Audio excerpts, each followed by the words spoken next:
نحمدہ ونصلی علی رسولہ الکریم اما بعد۔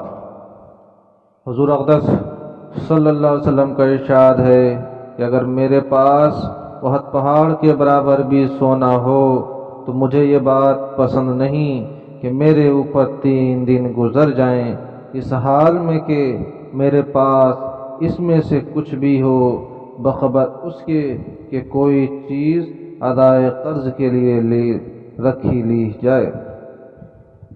فائدہ، بخاری کی حدیث۔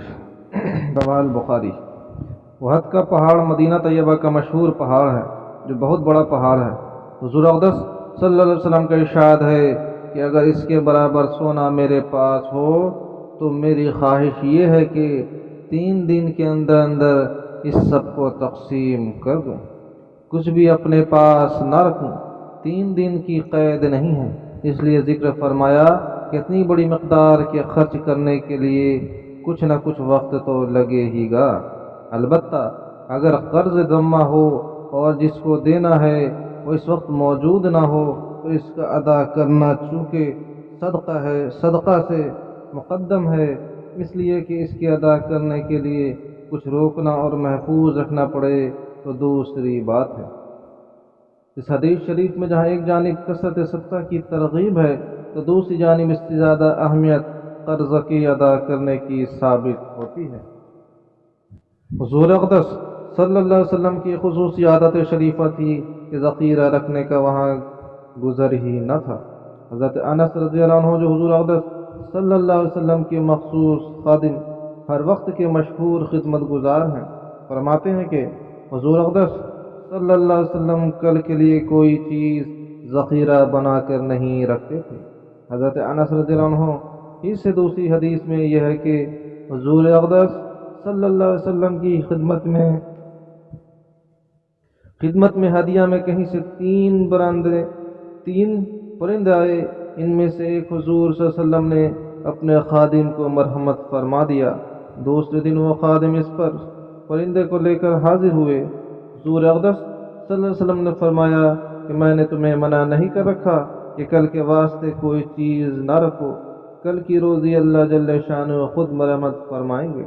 حضرت سمرہ رضی اللہ عنہ حضور اقدس صلی اللہ علیہ وسلم کا ارشاد نقل کرتے ہیں کہ میں بعض مرتبہ 2 باری کو محض اس لیے دیکھنے جاتا ہوں کہ کہیں اس میں کوئی چیز پڑی نہ رہ جائے اور میری موت اس حال میں آ جائے کہ وہ میرے پاس ہو۔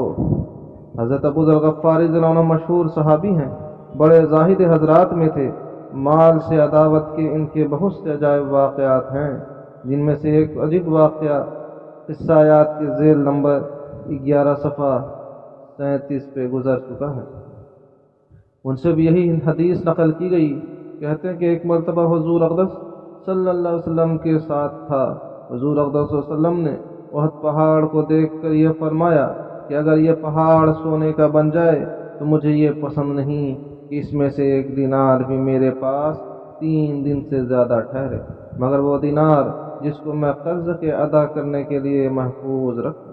پھر حضور اقدس صلی اللہ علیہ وسلم نے فرمایا کہ بہت زیادہ مال والے ہی اکثر کم ثواب والے ہیں، مگر وہ شخص جو اس طرح کرے۔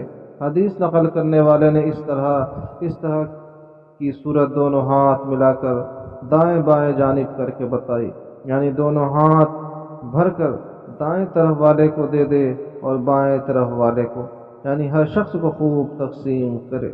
بخاری۔ انہی حضرت کا ایک اور قصہ مشکات شریف میں آیا ہے کہ حضرت عثمان رضی اللہ عنہ کے زمانے خلافت میں ان کی خدمت میں حاضر تھے۔ حضرت عثمان رضی اللہ عنہ نے حضرت کعب رضی اللہ عنہ سے کہا کہ حضرت عبد الرحمن رضی اللہ عنہ کا انتقال ہو گیا، انہوں نے ترکے میں مال چھوڑا ہے، ہمارا کیا خیال ہے؟ کچھ نہ مناسب تو نہیں ہوا؟ حضرت کعب رضی اللہ عنہ نے فرمایا اگر وہ اس مال میں اللہ کے حقوق کو ادا کرتے ہوں تو پھر کیا مذاقہ ہے؟ حضرت ابو ذر غفاری رضی اللہ عنہ کے ہاتھ میں ایک لکڑی تھی، اس سے حضرت کعب رضی اللہ عنہ کو مارنا شروع کر دیا۔ میں نے خود حضور اقدس صلی اللہ علیہ وسلم سے سنا ہے کہ اگر یہ پہاڑ سونے کا ہو جائے اور میں اس کو سب کو خرچ کر دوں اور وہ قبول ہو جائے تو مجھے یہ پسند نہیں کہ میں اس میں سے 6 اوقیہ بھی اپنے بعد چھوڑوں۔ اس کے بعد ابو ذر رضی اللہ عنہ نے حضرت عثمان رضی اللہ عنہ سے کہا کہ میں تمہیں قسم دے کر پوچھتا ہوں کہ حضور صلی اللہ علیہ وسلم نے تم سے کہ حضور صلی اللہ علیہ وسلم نے تم نے کہ حضور صلی اللہ علیہ وسلم سے تم نے یہ حدیث 3 مرتبہ سنی ہے؟ حضرت عثمان رضی اللہ عنہ نے کہا بے شک سنی ہے۔ اللہ تعالیٰ نے